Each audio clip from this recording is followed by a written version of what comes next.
Quiet, please. In exactly 15 seconds, we'll be on the air.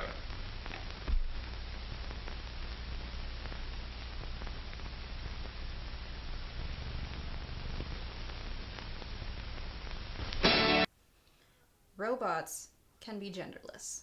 Because they are a life form that exists outside of the natural order, robots can be genderless.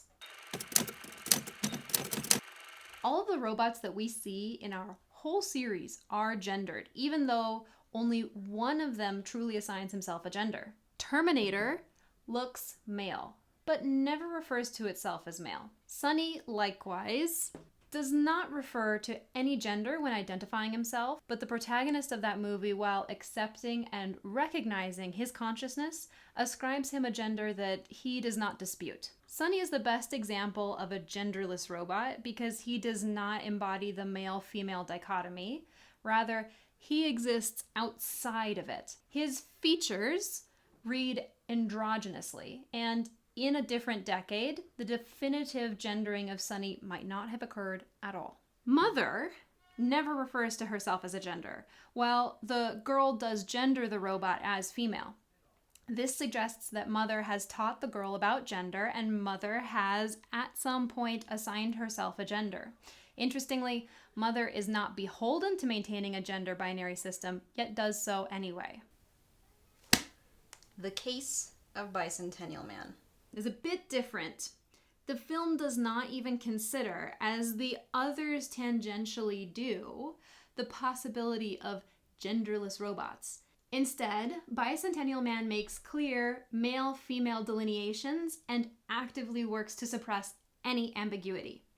Unintentionally, though, the movie almost portrays a character in transition and the legal and social pressures associated with transitioning. Yet, this mess of a movie, because of the time it was made or because of all the stakeholders involved in the film's creation, does not fully realize the possibility of a transition narrative, and, as I said, was likely unintentional, unfortunately.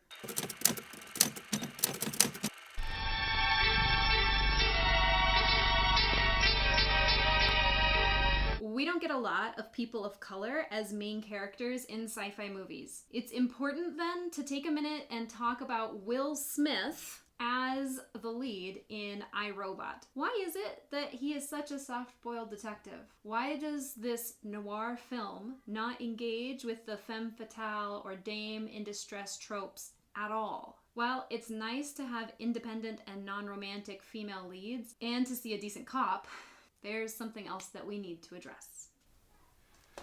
Racism. Will Smith's character in I, Robot is not allowed to have a romantic interest, nor be an off-the-rails cop, because this film, for whatever reason, does not want to engage with the topic of race. Spoon is a milquetoast character because this film wants its black lead to be non-threatening for a white audience. This film, rather than asking interesting questions about the interactions between people of color and sci-fi, chooses to use these POC characters to pacify audiences into feeling good about watching a wholesome black lead without engaging in issues of racism. This is a good example of a colorblind film, and it does no one any favors by being so. As good as this film is in many other aspects, this is something that should not be overlooked. Considering that robots are a subservient class of life forms, and in most media, they are a stand-in for oppressed peoples, gender expression and racism are both worth talking about. Obviously, the robots here, in all of these, are not supposed to stand in for any particular oppressed or marginalized group, but they ought to invoke questions about topics like gender expression and racism. Yet, all of the films we reviewed chose specifically not to delve into these topics. Do better!